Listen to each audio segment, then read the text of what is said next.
coming in. Come on in. All right. First, just want to say welcome to the final round. What? Louder. Okay. Welcome to the final round of the NPTE. Just one quick announcement. If you're a hired judge or if you judge past your commitment, make sure you see Jim Hansen immediately after this round. Well, unless you're judging this round, don't worry about getting paid immediately otherwise. But see Jim Hansen in room 105 to get paid for those rounds. He will write you a check now. So make sure to do that afterwards. First, I want to introduce the panel judging the final round.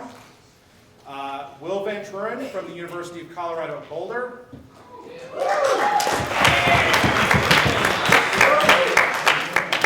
Colin Patrick from Western Washington University. Van Hedman representing Concordia University, but formerly of the University of Colorado at Boulder. Sarah Hamid representing the University of Oregon, but formerly of the University of the Pacific. Kevin Garner representing William Jewell College. Catherine Starkey representing Texas Tech University, but formerly of the University of Wyoming. And finally, Justin Harris representing Concordia University, but formerly of Pepperdine University.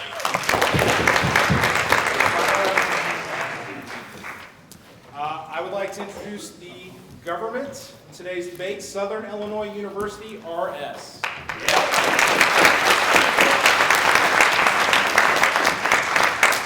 Prime Minister will be Josh Rivera, and the member of government will be Mike Selk.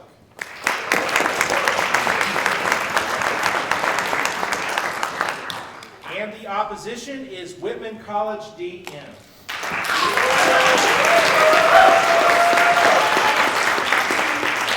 The leader of opposition will be Miranda Morton, and the member of opposition will be Mitch Dunn.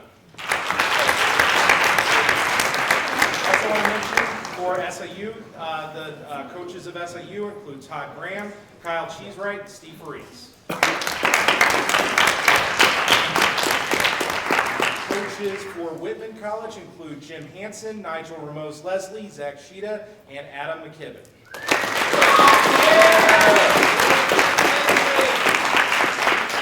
And with that, your resolution, just so the judges know the resolution, unlike maybe something that happened last year. The resolution is the United States federal government should substantially improve its ballistic missile defense capabilities.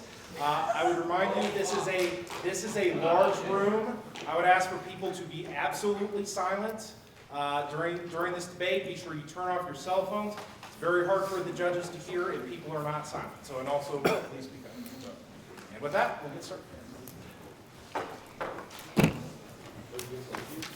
I'm going to stand up for thank yous. I'm kind of short. There's a lot of things to give, and quite frankly, I'm really anxious. But luckily, there's enough beautiful people here to make me feel okay about it. I'd like to thank my family.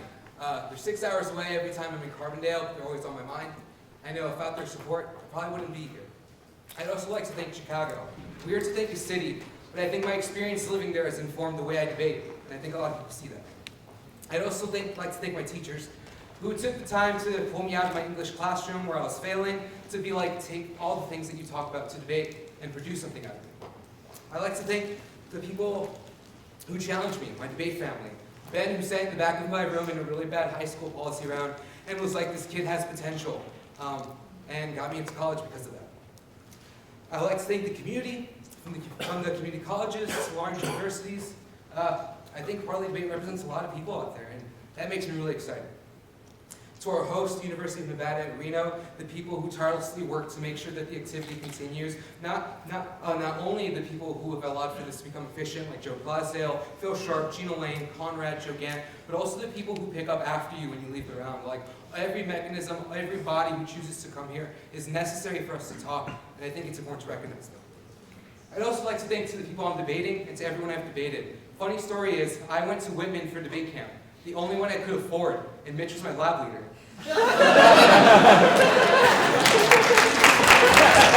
Thought of everything. So things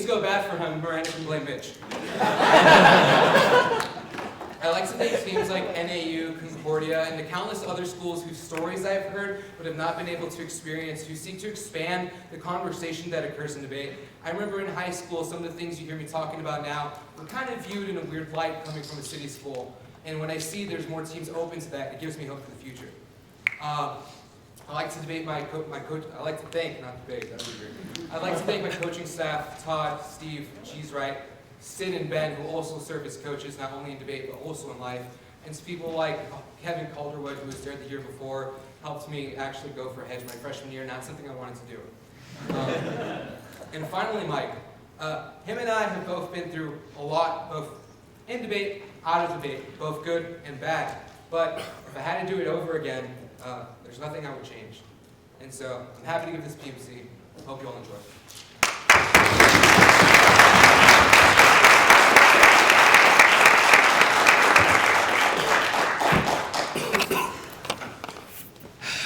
My throat's a little sore. If you can ever not hear me, yell clear.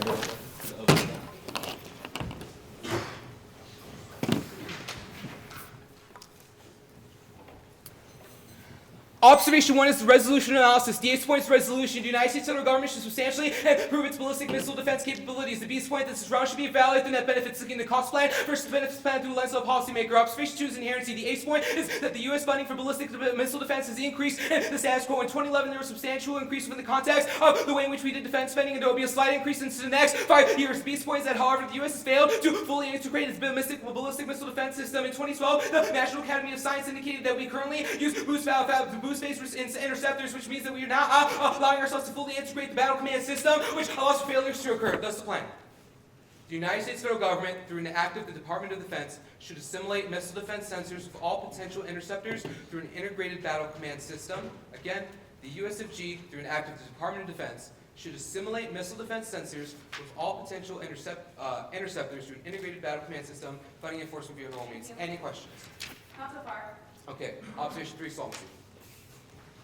The Ace points that integration is lost in the first step allows for the low-cost local coordination of the way in which the nuclear triad operates in the status quo. The Navy, the Army, and the Air Force currently have so that they're not integrated in the ballistic missile defense systems, allowing for there to be lack of cooperation. Our second argument is also low impact and allow for us to improve our domestic defense program by changing the way in which defense strategy is able to operate and improving upon the way in which ballistic missile defense operates in the status quo. Our B points that the Missile Defense Agency is key because it coordinates the entirety of the way in which agency is able to happen. It's done so since 1983. The failure to use that agency would mean that deterrence efficiency would be significantly reduced. Disadvantage, what is defense? These points that current BMD undermines its success. Our first argument is infighting, the way in which there is a lack of cooperation between all the agencies indicates that there's a resource of fighting that happens in the status quo. There's less likely of a coordination because each of them are trying to one-up each other, where the Navy and the Air Force are constantly struggling for things like resources and coordination. The second argument is that the structuring of the branches prevents a unified defense plan. Our arguments that the agent systems are not wired to things like the X-band systems means there's no signal from the Navy to the Army, causing so there to be a different way in which the reaction to missiles are able to be sent in the status quo. The third argument is that regardless of this BMD's inevitable arguments that the United States has had it since before Reagan and the Star Wars indicated that no funding will be abandoned. The Beast points that plans able to solve the first that we allow for the access to information in all stages. It will be able to link the satellites, tracing ICBMs, and also allow for the knowledge of the trajectories to become more accurate and able the ability to do things like mid-course interception, which doesn't happen. The second argument is coordination. We would allow for intelligence data to be dispersed throughout the agencies alive for us to be able to detect which of the missile phases are more effective. The third argument is unifies political and economic resources. Arguments we would be able to alleviate the infighting and will streamline the approach to something that the head of the Department of Defense has called for. The fourth argument is it will allow for us to strengthen our remote data. We'd be able to engage in more satellite sensors, particularly across regions and geographic borders, indicating that if strike came from somewhere, we would be able to intercept that from somewhere else. The five arguments, unification is critical. It allows for a situal awareness in which the entirety of the battleground is able to have some sort of perception. Allow for the Air Force, for example, there's success proven in which the Air Force tested the Aegis 100 with this kind of thing and allowed for a success in the status quo, indicating that was in February, or 6 points that is successful. BMD's critical software extinction. Our first scenario is counterforce is able to lead things like deterrence of attack and loss for credibility. It also limits the delivery. It also knows that it changes the mindset of other national actors, because if they think that our system is successful, they would think twice before thinking they were launched, because if they fail, they know the destruction will ensue. Or we'll also be able to solve for decoys, which is something that doesn't happen in the status quo. Our second argument is perception. EF is able to solve for all the bad reasons in the status quo because it allows for others to understand the way in which Crusader's capabilities is able to function. Scenario 2 is China. Our first argument towards the inevitable status quo. These points of PLA aggression, which we indicated that China is seeking to make more aggression Russian stance against the United States, and specifically the way in which the head of the department recently indicated that it needed to branch out more peaceways modernization and indicates that there will be a conflict over Taiwan, the way in which the Chinese military is trying to expand upon that region indicates that the United States will have to act. The second argument is to China, world least extinction arguments that escalatory conflict means that both countries would have to use their first strike capabilities, indicating the lack of the ability to have a deterrence mechanism causes that to be inevitable. I'll get you at the bottom scenario, choose North Korea. Our first argument, North Korea will strike recently indicate that it's going to have all hellfire upon the United States and the status quo, indicating there's an incentive for them to have to strike us. The second argument is that leads to extinction. So the North Korea-South Korean war would automatically lead to nuclear conflagrations of the great powers would have to be drawn and also devastates the environment because it's critical to ecosystems. Or scenario 3 is an attack inevitable, only a question of whether it be able to solve time is a long time, indicating that the only way in which the United States can make an effective defense is the way in which it has an effective BMD. Next question. Yeah, you said China is going to invade Taiwan. What is the motivation that they have, given economic ties between the island and mainland is the highest that they've ever been? I don't know if you're trying to make an argument, but our argument is that modernization would be perceived as expansionist, which means regardless of intentions, the way in which China is pursuing it leads to conflict. Also, now it's key to have an incentive to be flashed on Sukaku. Advantage 2, ally BMD. The ace points that allies are increasing their ballistic missile defense capability to our failure. Our argument is that several countries have looked forward to different defense programs indicating places like Italy, France, and the UK have all looked to do the Astra form of the BMD, India, Israel, and have also indicated that the Patriot systems, the Afghanistan status quo, are not viable due to the lack of integration. The Beast Points plans able to solve the first argument is that a week ago, the EU started calling for integration of their systems because they indicated the way in which happened in the status quo would not be able to deal with the way in which geography is dispersed. The second argument demonstrates commitment. We reassure our allies that the way in which the United States security is able to have something, not just the umbrella, but also the ability to have defense, which is the most important issue because they don't want to be struck in the first place. Our third argument is it allows for regional interconnectedness. We will offer all BMDs across the world where the United States is operating to be able to have a regional effect, which other countries will know that they wouldn't have to go and fight each other because the U.S. would be able to stir that. And the future, the fourth argument is future signals, future resilience. The United States will be able to demonstrate commitment and already funds BMD. It's a question of whether or not it may be successful in its future. Our fifth argument is that the head of India's research and development said 4 days ago that India's BMD needs integration, indicating that there's a key signal for the United States to extend across the knowledge grants to be able to solve that. 6 points also solve the notion of accidents. Their countries are skeptical of the way in which BMD operates because it does not have any integration mechanisms. Means they are fearful that we would use accidentally. Only that solves CSC internal link. One is that allied BMD fails. The first argument is that it allows for terminal-based interception, which is not successful because it allows for the deployment of the missile to be exploding, emitter calling massive radiation fallout. Argument that those also the least successful. According to the Department of Defense, indicating that these forms of BMD were not able to do anything, so they only have 16% success rate. Indicating that there needs to be a shift. The two arguments, allied BMD will lead to Russian conflict. Argument is it will allow for Russia to be able to think that something they need to contain cause them to preempt and lead to nuclear retaliation, and their lack of early warning systems indicate that it would be very easy for accidents to happen. The argument is at least a war with China, India, and South Korea have indicated a lack of any integration means they would have to feel more likely to pull the trigger in China, would be more weary of their intentions in the world where they have the nuclear weapons pounding at them. These points, the impact of that terminal-based interception is deadly. It destroys missiles before it hits target, causing massive nuclear fallout. Destroying the environment means this fast radiation destroys the agricultural ability for places to be able to sustain themselves, and also destroys the beast sensors, indicating that there's no longer pollution, pollination. Post-extinction scenario, second argument is Russia leads to extinction. The only thing that is going to guaranteeing that Russia doesn't attack after the Eurasian unification is the notice of U.S. assurance that miscalculation would be happening to back to nationalism that leads to extinction. Third argument is China. Our arguments in South Korea and India already indicating the Senkaku Islands are a place of manifestation. This conflict can occur. The fourth argument is that the impact is inevitable. It's only a question whether we are able to deter it, indicating that that is the distinction of all life.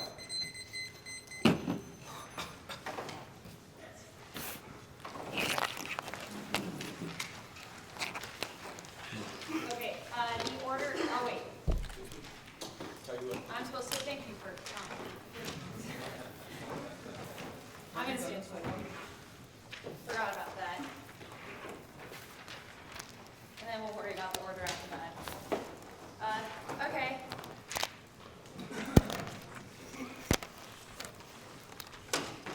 Hello, everybody. I would like to thank a lot of people. Of course, I'd like to thank UNR, which I guess isn't a person, it's a school, but I'd like to thank them for hosting this wonderful tournament. The entirety of my team, a lot of them pursued through an entire week of research and an entire week of being here, even though they're not competing at the NPTE, just to support us and help us in our research, which I find phenomenal and selfless in a lot of ways. I'd also like to thank Jim Hansen for snackies always and support and infrastructure. I'd also like to thank Martin King's dad, who has been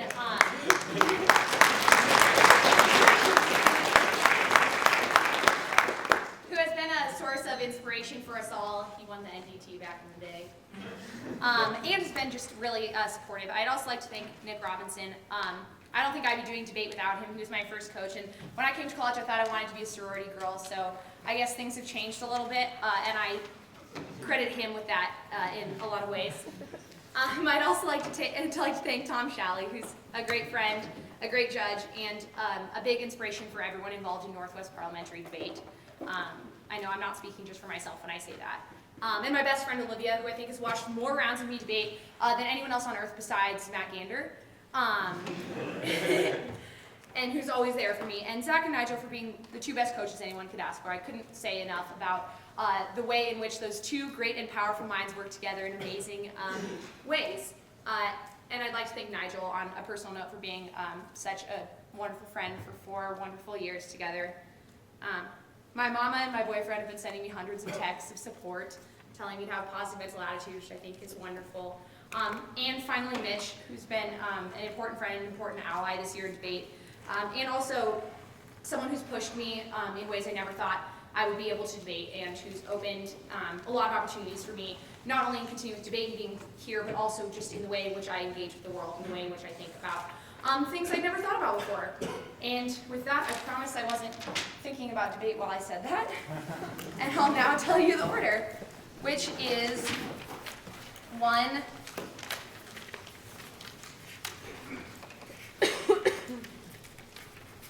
no, not any of this. It's 1, 2 off, and then case in order. I have them all, well, yeah, one of them's on 2 sheets. Yeah. And on case, I don't know, you might want a separate sheet of paper on top. You do want a separate piece of paper on top. Sorry.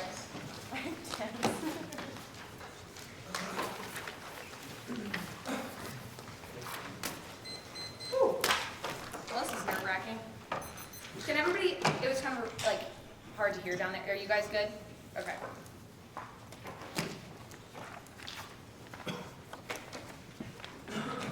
Our thesis is that there's 2 different forces that operate in the world. One is active forces. Active forces are that which smooth out space, deterritorialize it, and produce reconceptualizations outside the logical state. Next is reactive forces. We said that there are forces that seek to codify space, territorialize and redefine concepts of space and the militaristic logic. Number 2 is the absence conceptualization of space is reactive that seek to order and manage the world through the provincial notions of IR and militarized state. However, the quote-unquote state is a narrative in there for a condition. We would say the hierarchical way of organizing the world. The third argument state operates entirely within the milieu of the interiority. We would say whereas active forces operate within the exteriority, we would highlight the example if you know about it, and the propensity to engage space is flexible. These move that space rather than stride space like the state. Next argument is links. First argument is to engage in striding space for comprehensive first to engage mass amounts mapping and empty network through left hand of the plane. You also quick response time that is critical for yourself. See which we say is all attempt to stride space of the world. Next argument is population management. We say use the populations as utility to produce some sort of deterrent theory. Our argument is to literally hold them hostage to your entity defense. Do not concede to any of these things, and instead the affirmative in the state seeks to control and solidify these sort of actions. Further arguments to create your plan is to securitize the entire world. We would say is the ultimate engaging of striding space, explains the impacts. First argument is necropower. We say duration space renders entire populations bare life into the arsenal side who lives and who gets to die makes entire population disposable in the name of security, aka any ballistic missile defense system can kill any person at any time based on its effectiveness. The next argument is military society stated that entity holds entire populations hostage. Our argument is recruitment is they recruit civilian space as a tool. Their arsenal justifies all trust in this situation where we are constantly held by the cycle of military escalation as hostage to the state, probably produces life with at least significantly less valuable life. Alternative, vote negative to smooth out space. Vote negative to smooth out space. Condom. First install the argument, the alternative refuses to fall trap to the striation space of the affirmative. Next argument is an ethics smoothing out space is a refusal to make sense of the codified logic of PMC. The next argument is alternative solves the round impacts of reducing population to 0, which we have highlighted through the criticism. Next to that has come first. Obviously, if it's not real, nothing happens outside its round when you have a plan, nothing changes within the mindset of it to make community because it's ultimate mental observation. But discourse around is real. Next argument is permutation lengths or a reason first and separate discourse of PMC, which makes you moving target. Strategy the LC recent book now next arguments that necessarily includes the methodology of the methodology of PMC of knowing and striding space. Question. Yeah, how would smoothing out space deal with kind of the insecurities that people feel exist? Our argument is that Those are a insecurity is condition. good, right? That is a narrative. What? Our argument is that That is a insecurity is a narrative. product of striated space. What? So we solve the root cause of your insecurity What is problems. straight space? I don't. That's in the thesis, brah. Oh my God. Our next argument is that we're modernizing NMD and status quo. This is the next off. Modernizing NMD and status quo, you can sit across other unique experiment from inherency, but also Lockheed Martin is investing things like $100 million in the contract to upgrade their system. Probably takes out the air for but also there's major Aegis system coming in status quo. They're scheduled to increase from 23 to 41 by 2016. The United States introduced a large NMD program to destroy North Korean status quo. That was $1 billion. Next, the unique counterplan. The United States federal government will abandon all plans to upgrade or expand any portion of the Aegis combat systems. The United States federal government will abandon all plans to upgrade or expand any portion of the Aegis combat systems. Yeah, just give me a second. First argument is competition. We literally ban the affirmative from having before compatible legislation. These obviously permutation will not have any capability of function in the world. Next argument is solve for all the terms we're going to put in case, but also probably solve harms and criticism because it allows for smoothing out space or at least reducing the striding space that is occurring in a world plan through the United States federal government. Good. Here's the I'm gonna want that sheet of paper back. Sorry. Okay. Go to solvency or the off if you had it that way. First argument, Russia. We said the Russian security. Oh, what is this? I can't read your handwriting. What's that? Oh my God. Let's start here. Yeah, there you go. Okay.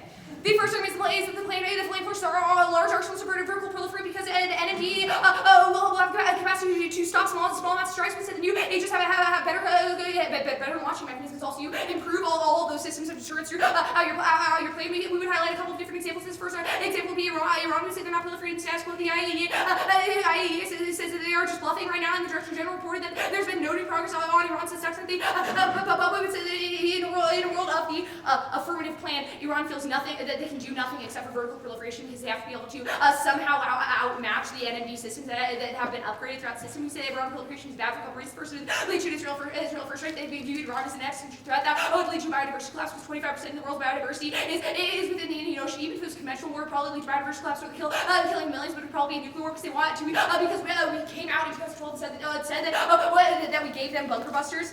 Next argument is Russia. It's just another impact.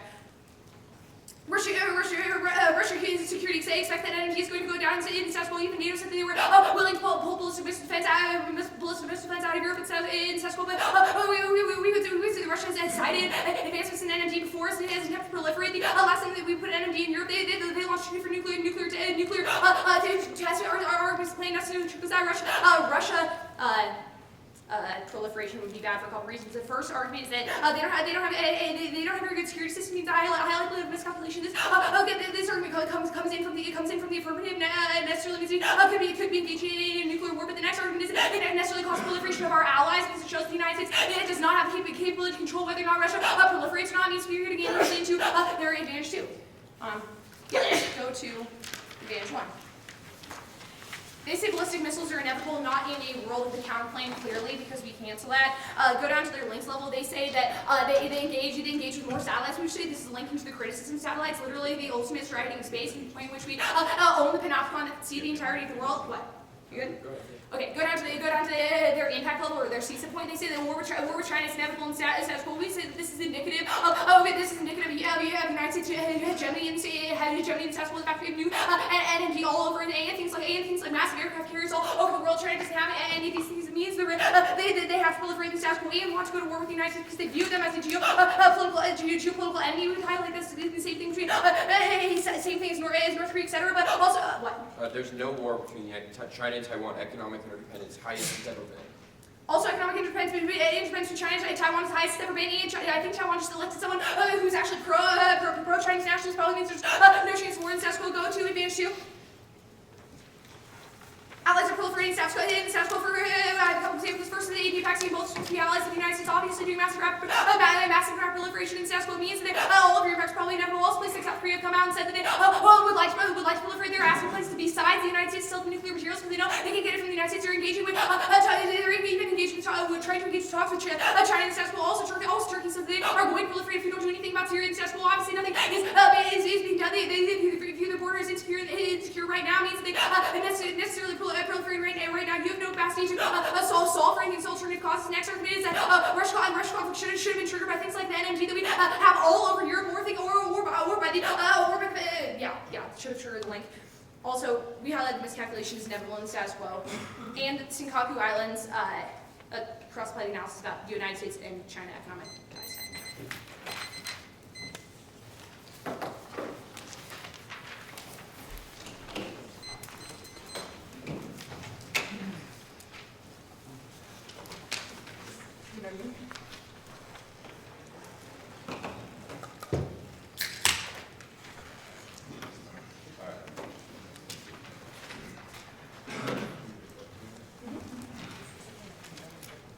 So I'll also do my thank yous before I give an order.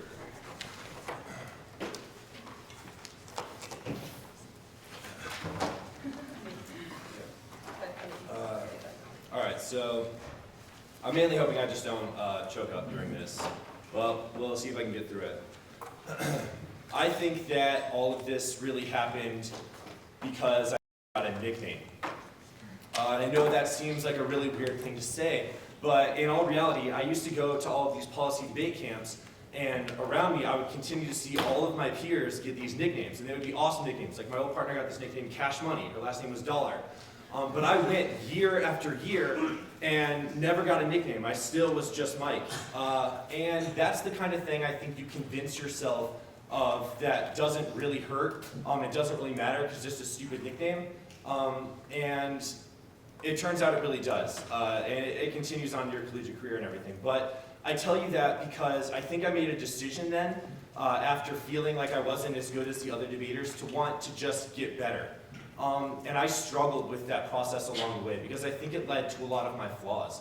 I think the reason that I started out so arrogant and so terrible for this activity was because I just wanted to make a name for myself. I wanted to start out and just maybe have a nickname, and I know I got some nicknames. Yeah, and none that I would repeat during the taping of the final round. But I say that specifically because the thank yous that I want to give are the thank yous to the people who helped me get over my fear, my anxiety of never being noticed or recognized. So first I start with SIU.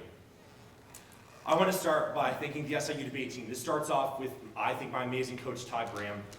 He has not only helped me through many different life decisions, but also his coaching strategies have revealed ways of thinking about debate that I might not have even ever fathomed if I continued on the trajectory that I was on. Cheesewright and Steve have been pivotal for me. Previously, Kevin Calderwood helped me throughout a lot of the coaching decisions. I want to thank Ben and Sid for their continued cooperation throughout this tournament. They're continuing to be able to temper me. Whenever I lose my temper, I get a little more aggressive, or my anxiety really starts to kick in. They're always right there for me, understanding those conditions. And so after that, I want to thank the judges specifically at this tournament who take out all of their time, not only training their own teams and making sure that these are the most competitive rounds possible all the time, but also making sure that they inform their decisions and make sure that these teams can take something on with them after this debate round. And it's not just about being a better debater after that, but I've had a lot of judges who have stepped in and just say, you need life changes. Right, the way you debate is reflective of some stuff that I think is going on with you, and resolving that would be really, really important. And that's like indicative of some Facebook statuses you may or may not have seen. So next, I think it is absolutely necessary to thank the tournament host, UNR. This has been incredible nationals, I think. Phil Sharp, and then recognizing the board after that, Conrad Hack, Joe Gant, Joe Glasdale, and Gina Lane, I think, have put together not only a pretty fascinating and I think intricate new way of operating the NPTE, but also a way that maybe doesn't make it so research intensive for schools that seem a little bit smaller. So being able to have this new system, I've really enjoyed, and I think it's probably necessary to give feedback on that as well. So after that, I'd like to thank the administration at SIU, President Glenn Pichard, Chancellor Rita Chang, the Dean of Liberal Arts, Kimberly Leonard Kempf, and the Department Chair Nathan Stuckey all offered their continued and unobliging support of our debate team, which makes competitions like this continually possible.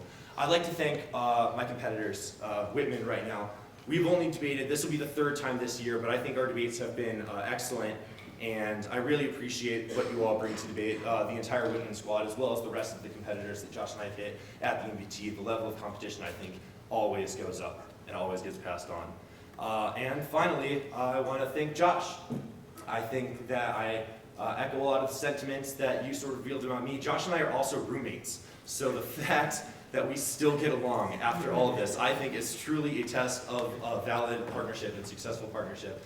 And I just think that you are really going places, and that probably means, like, watch out white supremacists. So.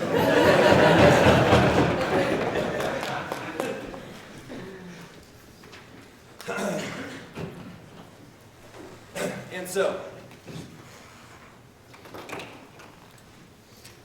I'd like to start off with the criticism.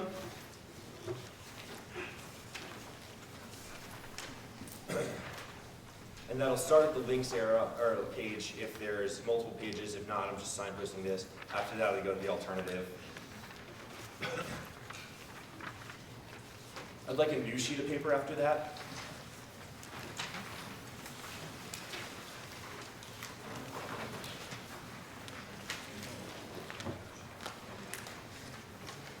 The counter plan.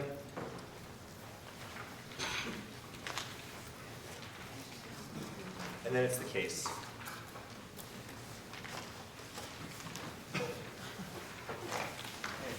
Yeah. Oh, the mic. Mic. It's sitting on top of the, Yeah. sorry. Okay, I'm using.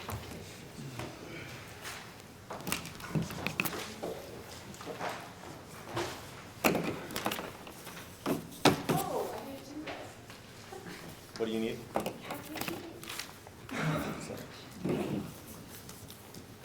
All right, so links, alternative, new sheet, counter plan, and then starting at the case that begins with the modernization.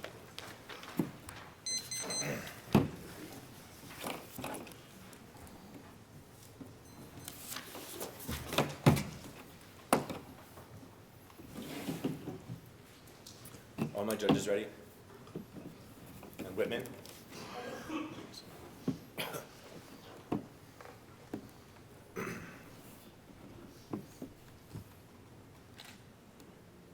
First on the link level of alternative, our first link turn is for you have to fully throw yourself in the system, be able to critique the system. The only way to truly expose the hierarchies that are existing when the South is continue to proposition a new type of juxtaposition or a frame of reference so people understand the way the hierarchies continue to operate, i.e. the way that soldiers continue within the operations, specifically within the Middle East as right now will operate, a new type of frame of reference with the way the military continues to operate, only allowing for a new type of scholarly unification of the way that militarism continues specifically within a striated space. Means the plan is probably a prerequisite for understanding what a striated space is in the first place. Additionally, next argument is turn our plan embraces the ethic of deterritorialization. That sounds like a fancy word, but all it really means is that the status quo actually continues a fundamental relation that the body is always in relation to a striated space. Our half represents a new type of striation, understanding that there would be a new possibility for a smooth space, understanding that the smooth functioning of the United States federal government, specifically the military in this instance, would allow a smooth reconciliation or cooperation of the types of thought that would take off from the epistemic part of the affirmative means independently are solving back to the constant relation that occurs in the status quo is absolutely necessary to solve back for the way that the alternative does not reconcile. Additionally, next argument's turn, you have to use the system to be able to create the system. These are two sub-points under this. The east point is scholarly unification. The new type of literacy that is given via the PMC is absolutely necessary for new type of scholarly unification. If any of your arguments are true, that scholars are writing about the military BMDS right now, it is probably an impetus for the plan to continue to happen because they understand the way that scholars united in their efficacy. The east point is individual activism. If individuals are against the BMD advocacy within the South Carolina right now, this is what gives credence to their protests against the United States means independently. We're spotlighting the reason why their advocacy would be correct in the first place. Additionally, next argument is you say that we actually create the population as just a tool, but you are conceding the argument. That's why independently the AFR represents a new type of ethic responsibility. We make the arguments. That's why war would be inevitable. Means independently the framing of the affirmative question is whether or not we have a connection with the population. That means the affirmative ethic responsibility toward populations outside of this debate room probably means we're able to solve every argument. Additionally, next argument is turn the absence of ethical precaution, which means that understanding outside risks is absolutely necessary for the fundamental assertion of our individual bodies. Understanding that there are risks that continue to be foreign to us is absolutely necessary for understanding the way that we operate within a striated space. Means the only way to be able to collectively engage within a smooth space is to say that risk actually exists. The next Additionally, next argument is turning the affirmative, embracing a new type of discourse of cooperation, understanding the way that securitization doesn't have to occur on a started space that's right now, understanding that we could be able to cooperate with other agents in the future, would be able to solve that for that minimal risk. Additionally, you say securitized probably means an equal risk of link because you say impacts happen if you don't vote for the alternative means that there's only a reason you would vote for the permutation. Additionally, you say the barrel probably inevitable outside every other round. You don't say that you have solvency specifically for your alternative outside of the barrel means you have government surveillance and all of areas like traffic cameras or the welfare policies the United States have means that we continue to be indoctrinated alternative. The first argument is permutation. Permutation, do the plan, and I don't have that text anymore. It's make a smooth space. I think you'll give me credence on this argument. I don't have a text. Do the plan and create a smooth space. The only competitive part of the permutation is the part that says vote up. Additionally, the permutation would have no benefits. The first argument, multiplicity. We would be able to combine new types of ideologies that are not distinct, to be able to create new types of vestiges of rigorous policy analysis and understanding of ideological terms means we're able to solve out vestiges of where the areas where the plan continues in other animals. Additionally, this means we're able to solve out for any of the moving target arguments because we still in the affirmative. Additionally, it solves acting arguments why this would be a bad method because we have ability to conduct a more rigorous policy analysis in the future. Additionally, this leads to stasis arguments says independently of this ontological question means we never actually take action. That's what causes genocide to occur because we continually question the actions of our government action. Additionally, there's a double bind either the alternative cannot solve because it doesn't overcome the exception of the plan, or the permutation is strong enough to overcome the exception of the plan, which the permutation solves and you would default to net benefits. Additionally, next argument is they have no explanation about what the alternative is. Literally, I think the judges might just interpret this as being an ability to iron a shirt, which means the wrinkles that continue to exist in the status quo are not indicative of the way that we will be continuing to operate. Additionally, rejection would not be able to solve that for any of the arguments because pure logical rejection means there's a fractionalization of the movement. Individuals can continue to be bifurcated because you said that you can't play with you anymore.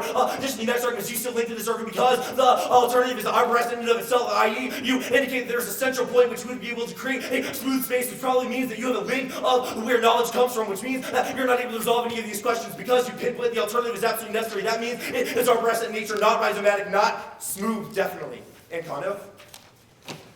The ace point is the interpretation of the negative theme of one conditional advocacy of the status quo, the negative theme of one conditional advocacy of the status quo, the interpretation of these one is the net benefits. The first argument is lack of extra rebuttals and content, and probably the first argument is additional studies are chosen the block contains independently of the distortion of the MG, and that is critical to all of our offense. This decreases new types of clarity in debate, and that decreases independent types of fairness. Additionally, this is greatly worse than topic areas because the AMO has gotten to test all their interactions before the tournament means that we would never test multiple strategies. The second argument is incentivize new type of oblivion debating because they assume that the judges have also done the topic area research means they can literally get away with reading less words and just have the judges be able to fill them in. That decreases terminal education and fairness. The argument is argument of consistency. There's no evidence across six front lines or cut times means that arguments are building hard to understand. Unconditionality is the only way for the MG to be able to shot in the dark means that because the topic area changes every round, you have an understanding that the unconditionality is absolutely necessary for parliament debate. Season 1 is conditionality means independent voter in parliament debate because it creates a negative structural side bias which the affirmative never able to keep up independent collapsing debate, which we say is bad, and that outweighs any of the arguments. That's why it's individually good in this round. Additionally, ban the counterfeit.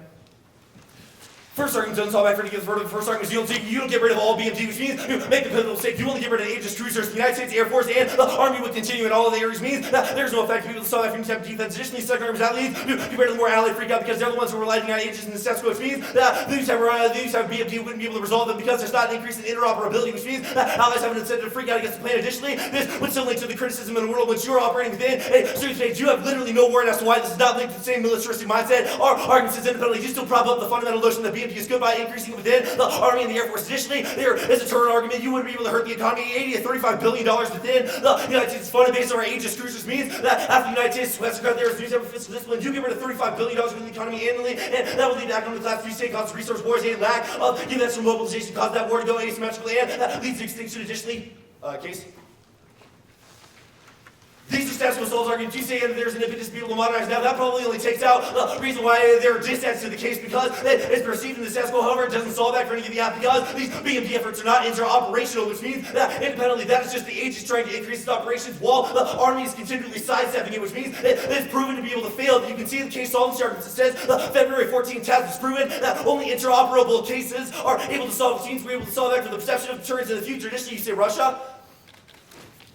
You say Russia would be sure because new agents would be comparatively better. We're able to solve that back. The modernization of the affirmative only comes as a result of new types of interoperability. We would only develop new types of BMD in the world in which we actually had interoperability. Additionally, you are continuing the framing issue, which is that we are able to incept the idea in Russia that they might be wrong, i.e. the 1% risk that Russia does not push the button is because they think, what if we got it wrong? The United States has a biodome of nuclear protection and they will just light us up after, which means there is probably more risk for us to be able to solve that back. You say Iran is not proliferating us right now. Reports by on IE probably has an incentive to lie because they don't want to look like bumbles. Additionally, that is probably disproven by the fact that they said Iran was not proliferating, and then they found a secret reactor in Guam, 20 miles north of Tehran, which means that they are proliferating. Additionally, you say that they would be able to lash out at Israel, turn the plan would be able to solve back the pacification. You are conceding the arguments out why Israel specifically had plans within the Indian question, which means we'll be able to solve back that resiliency defense. You say it's not inevitable. Too bad your counterplan only solves back for ages, increases in army, and the Air Force will continue in all other areas, which means that a strike will inevitably happen. The United States is better to err on the side of the affirmative. Additionally, you say that expansion is happening because the United States is hegemony. That means that you don't solve back for hegemony. It's try or die for the affirmative. That is only a break scenario for us to temper the United States hegemony or make it more resilient. Additionally, you say no invest for Taiwan war. That assumes a rational act of the PLA is splintering us right now because of Xi Jinping's reform. Additionally, allies, the proliferation that's occurring now, and Turkey is going to freak out because of Syria. That's a break for the affirmative. You say BMD is all over Europe, but that's not interoperational, which means it doesn't matter if the United States is not doing it. The United States technology would be proven in all other areas. All right, the K, the Hondo debate, the counter plan, and then the plan causes prolif, and then the case defense. You want to say thank you? And my thank yous are first. All right. I'll say, let me give my thank yous. I'll say The mic too. and the mic. Oh gosh. Got your back.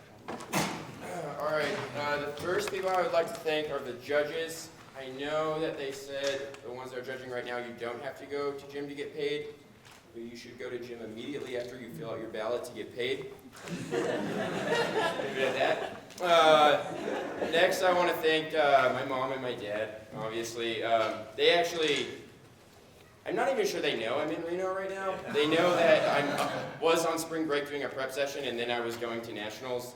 I talked to them like 2 weeks ago, but I'll give them a call, tell them it went well. Also, my sister is like my biggest role model. She's my sister is like 2 years younger than me, and she has a 2-year-old son, and has 4.0 GPA, and is killing it, and I'm so proud of her. Also, the rest of my family.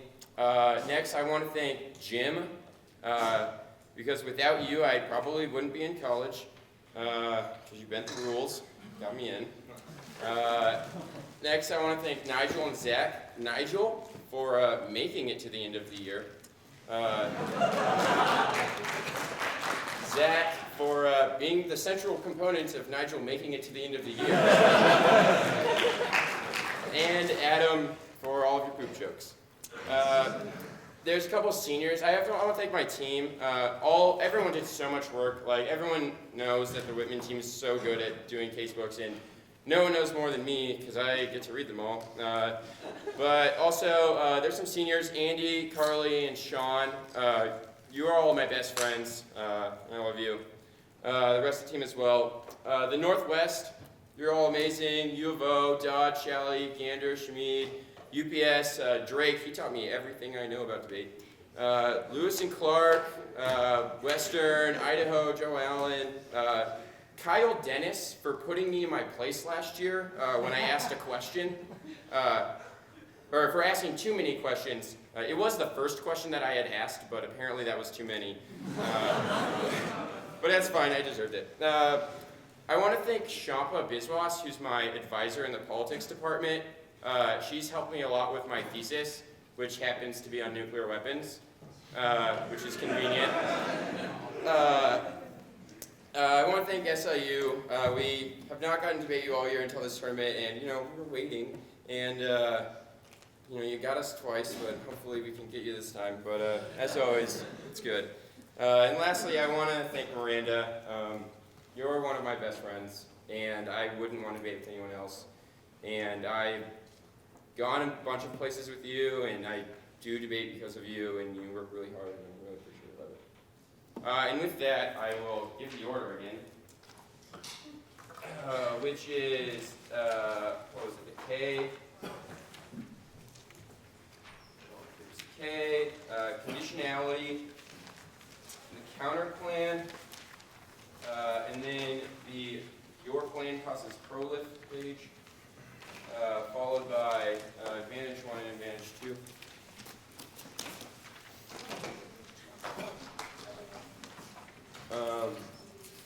Actually, yeah, I do want to put advantage 2 on top of advantage 1.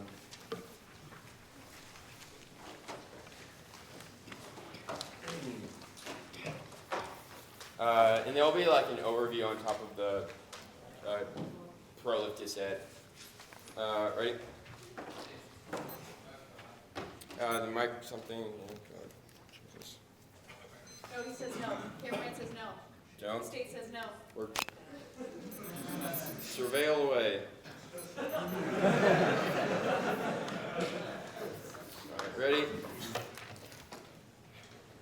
K should have spent 4 minutes on it, not going 40% all of your impact defense says, because alternative causality is biopower, like stoplights and healthcare, it means that you know in the office of your link chairs also extend the permutation reason to the plan. Also, the impact defense means the fact that the counterplan links to K isn't reason to vote against this conditionality, counter-interpreting negative gets 2 conditional advocacies. We have a few benefits to start with the offense versus education. 1, it's hard debate is good debate. Guess what? It's final round of NPTE. Unite, you should probably be able to defend two conditional words, a methodological test and a status quo counterplan. It shouldn't be that hard being in finals round. Also is better because it forces the MD to have to make strategic decisions, which is a good thing. Because hard debate is good debate in the final round, especially. Also, better for education because it means that we get we get a test of your method and a test within your policy. Suggests that we have a net offensive view, which is K education and the topic education. Also better for real world because guess what? When Obama implements a bill, he has to defend it from like 50 other Republicans who all simultaneously introduce their counter bills, and Obama's got to have all those key warrants in there to make sure he wins. Suggested that is a good reason. Also is key to neg flex side bias, especially in the final round. You get to speak first and last. Means probably get to wax point. Joss is pretty good. Means you probably don't have to go for it. Go to line by line. You say MD scratch. You already impact her, and that's the reason why. Also, you have no impact to your infinite limit target because we have a counter interpretation that only sits at 2. It means it's not too hard. Also, fairness, maybe it's probably not too fair. Also, there's a bunch of all calls of fairness. Brandon would just read like 15 T shells and then kick all of them. And also, topic area. You have a topic. It's bad for topic areas because judges assume we already know it all. Wrong. We had a background section on the top of our counter plan. That was a uniqueness counter plan. Next argument, and you say it's just yeah, that was a Blibby argument. Next, last argument is an independent voter. You should vote on a reasonable product, not a reason to reject the team. Considering Mike's the fastest debater in the country. Also, reject the yard, not the team. Which is kind of, it's a joke. All right. Counterplan.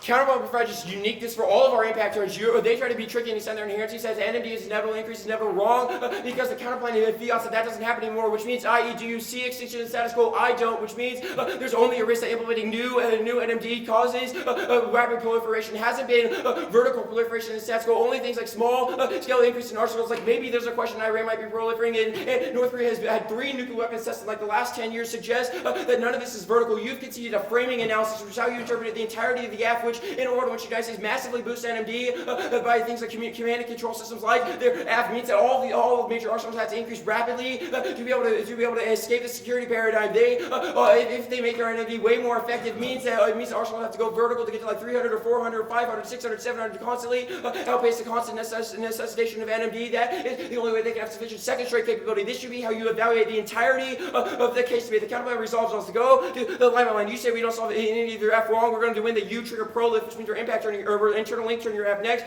You say that the allies would freak out. We're going to win. The allies are secured in the status quo. There's only risk to the plan causes major freak out in the world. Next argument says it links to the K. No impact to that because guess what? Stoplights. The next argument says the turn is the economic turn. First of all, okay, really? The missile defense is the key internal link to the United States economy, not the ag industry, like not any of that. And also, like, I'm pretty sure the government's about to shut down or has been shutting down, and that should cause investor flight or something. A bunch of other impact scenarios. Also, there's no way that's going to no way it's going to totally collapse the United States economy. Global trade suggested to be a resilient. 2008 proves that G20 will just happen and fill in the grab. Also, you give no warrants. Like, he does not get to stand up and like talk about specificity of how resource wars cause extinction. If there's resources there and we need them, we wouldn't blow them up in an invasion because we need the resources. We'd probably do things like FTAs. Go to the dised now. First of all, it's a framing question. We have theoretic uniqueness means that without the United States no longer be able to building new NMD systems suggests there's not going to be any more rapid proliferation extend. The first argument Miranda makes that plan leads to rapid proliferation of vertical. This was conceded by Mike as a framing issue I already did in the overview line. But you say that modernization now is happening in the school already. That doesn't assume the uniqueness counterplan. We're pretty smart. Next, you say is that the judge, or you say what is it? You make it argument says the Army's always going to be able, still going to do it. No, the countermeasure field outside of the only new recent upgrades have been occurring within the status quo is the new GS systems. Also, you have no internal link of the reason why the Army is going to be doing all these new things in the status quo. Also, if the Army is doing all these new things in the status quo, suggesting your app would be solved in the status quo, which means you should err negative. That's the only risk that the new systems that you make them really effective, and that triggers all the global risks of proliferation. Go to the Iran scenario. You functionally conceded all the extent that Iran is proliferating slowly in the status quo means it's not going to trigger an Israeli freak out because Netanyahu will just show really weird clip art photos of bombs and a red line at the UN. instead of actually striking them, you say there's another bubble already. Just answer that. Next, you say that a secret reactor in Guam. I can find that shit on Google Earth, not a secret reactor. Next, you say that it solves Israel because never been able to strike wrong.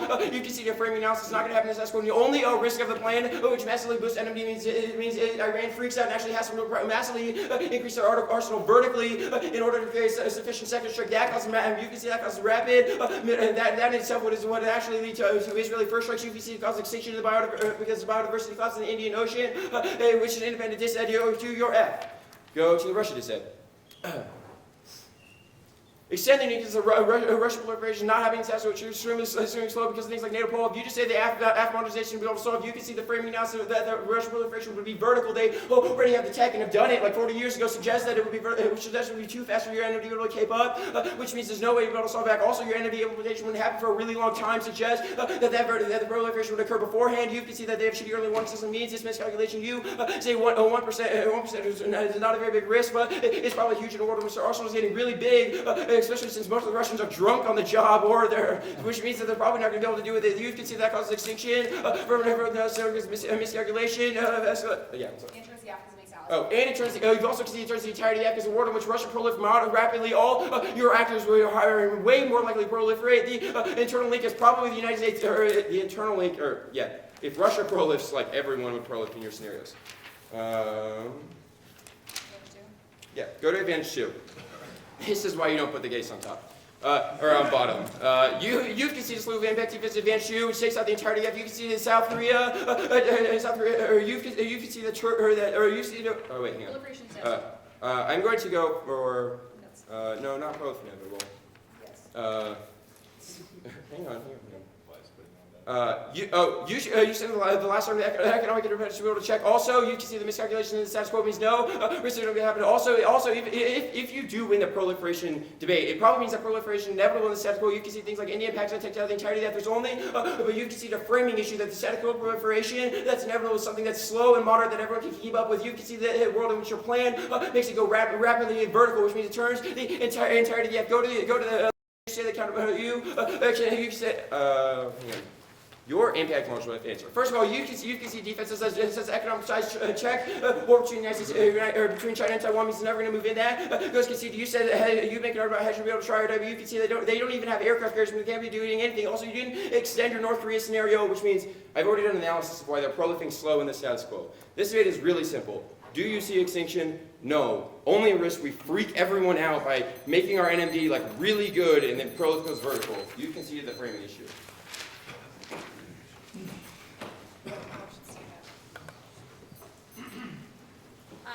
It'll be the counter plan and then the case turns, and then the case in order with an overview on top.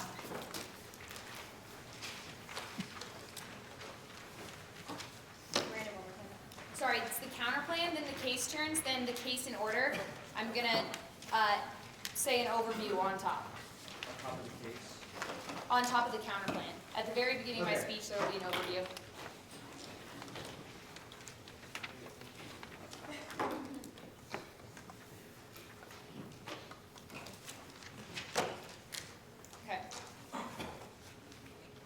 There is a distinction between proliferation in the status quo and proliferation in a world where we continue to increase reduce our NMD systems.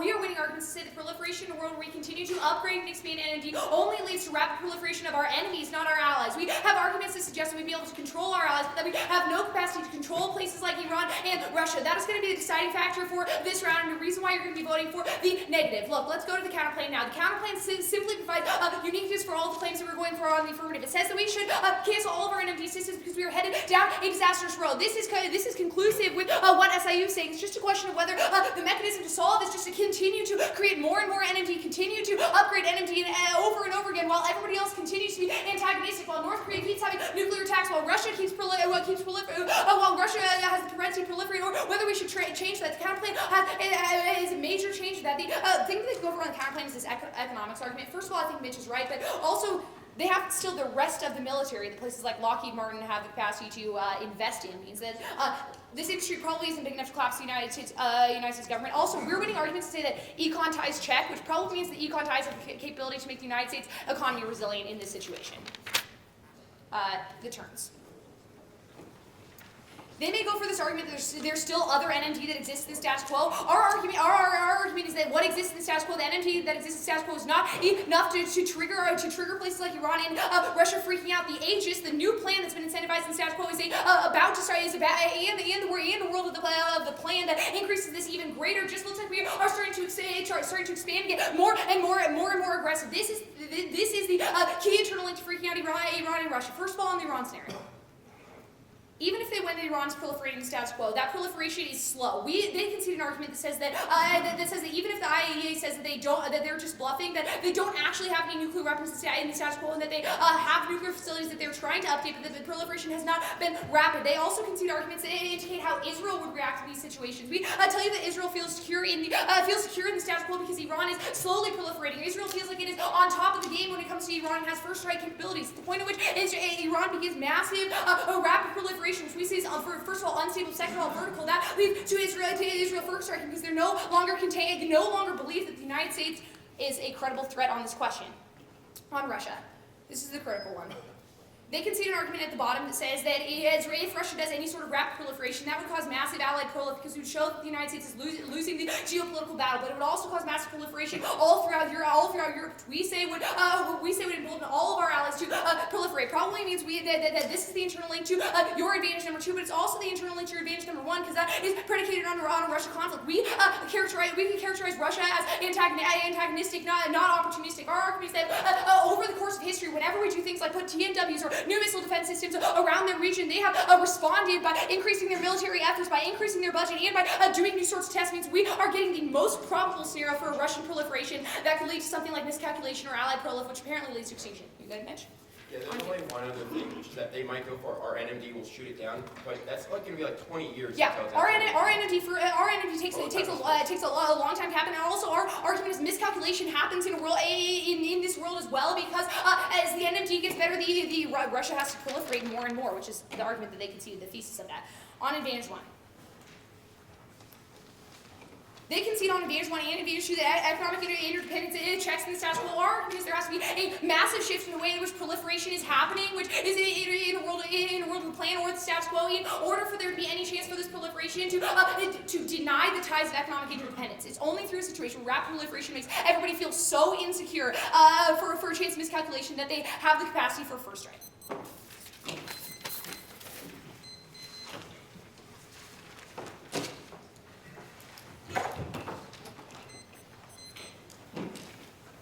Order will be, excuse me. Hey Josh, can you two maybe switch spots? Yeah, of course. That would be awesome. Oh, also, you're just hitting my Oh, the mic. microphone. Got it. Thanks. Thank you. All right.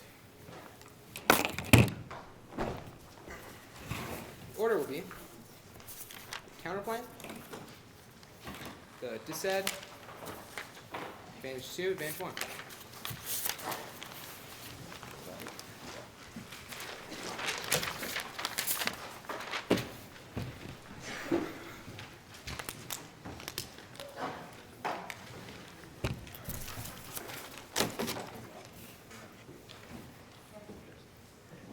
All right, everyone ready?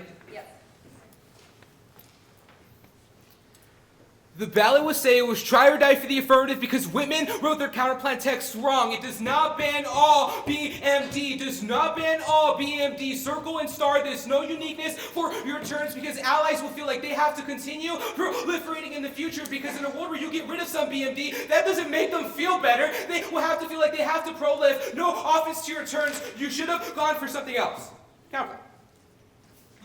They say we provide uniqueness for our turns. No, you do not. Gut check. Read the counterplan text after the round. I triple dog, double dog, dare you. Our arguments that you do not solve for things like the Air Force and the Army only say the Aegis Explorer, but we isolated that things like X-ray band technology and the R-Tech would still be things that exist in the status quo. This has several implications. No uniqueness for your turns because in a world where you don't ban all of them as well, that means you probably link to fast proliferation, which is the only offense you have at the end of the debate. However, there's a risk that the plans resolve this issue because in a world where we are able to have interoperability that happens like that because someone on the plane is able to talk to someone on the ship, which means we're able to reassure our allies that no matter where a missile goes, we will stop it. That solves all your arguments about proliferation. Moreover, they say vertical proliferation. However, you can see the argument that Inception would be able to solve this back. Even if you vertically proliferated, they would not want to attack the United States because we got a giant dome over our heads, meaning that if they fail, they know they will die. That is conceded, no risk of a dissent. Moreover, they said we will lead to an arsenal increase. You linked to that argument as well. You've also seen the argument how allied reassurance is going to happen in the status quo, which means arsenals are going to increase because our allies will proliferate. Only a question that we're able to check that back. You say that we're not able to, there's no economy dissent. I don't need to go for this argument. We're only going for the reason why you don't solve any of the advantage. One is devastating, indicates that we will be inevitably nuclear strikes. They don't solve that. And whenever you get rid of some BMD, it means there's extinction impact to the counterplan, which means you have to vote there. They also don't solve advantage two because it indicates that in a world of the counterplan allies would not be reassured because they pursue proliferation. That leads to the Russia scenario, which caused extinction. Additionally, the new argument about needing resources is golden for you in the PMR. You could just say that's a reason why people wouldn't fast proliferate because they don't know where the resources go.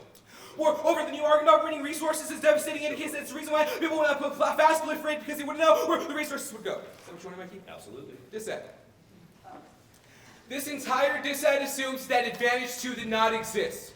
Their arguments are reasons why people would prolif because of the United States. Doesn't assume the uniqueness question that other allies are going to prolif, and if you think that Iran doesn't think there's a distinction between the EU and the US, they probably don't. Will freak out regardless. Means it's try or die for the affirmative to be able to deter that mechanism.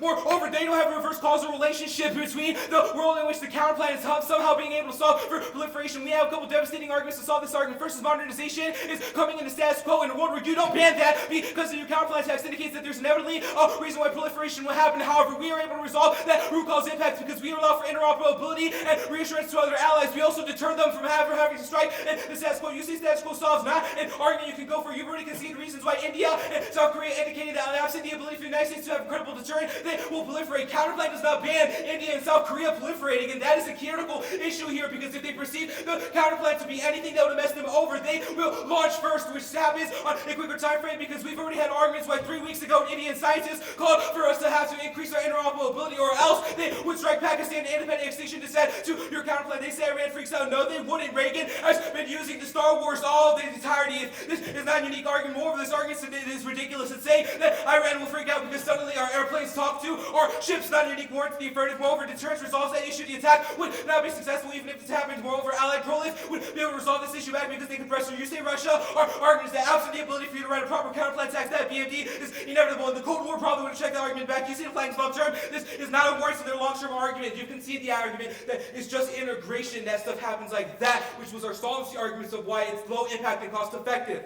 You say Russians are drunk, probably the reason why they can't start a war. Seriously, try doing it. They're drunk. They would definitely fail. So many Fail. Advantage two. You try to make arguments why economic intervention will be able to check doesn't assume our irrationality argument indicates that even if it is economically not smart, they still do it because they perceive it as threats to their solvency. You say proliferation inevitable only happens in the world of the counterplan because proliferation means we can't assure our allies. In fact, their only scenario for why it's inevitable is India and Pakistan, but India would strike in the world of the counterplan because we did not reassure them. The time frame of that is 3 weeks. You also say that prolif now in the plan causes it speed it up. I think I already answered that argument. This is the only thing they harped on, however, in a world where that is inevitable. No unique offensive plan, only versus try or die. Go to advantage one. This is not probably answered here. Strike is inevitable against the United States. This is independent of our China scenario. We will get bombs. Time is time. Countries go to war. The counterplan abandons our ability for preparation. leaves our allies so mad that they'll end up having conflicts elsewhere, and someone bombs the US, which means it's try or die. Absent the ability for the counterplan to truly have given the uniqueness, you have to go vote affirmative for SIU because we had an independent impact, not dealing with China or Russia.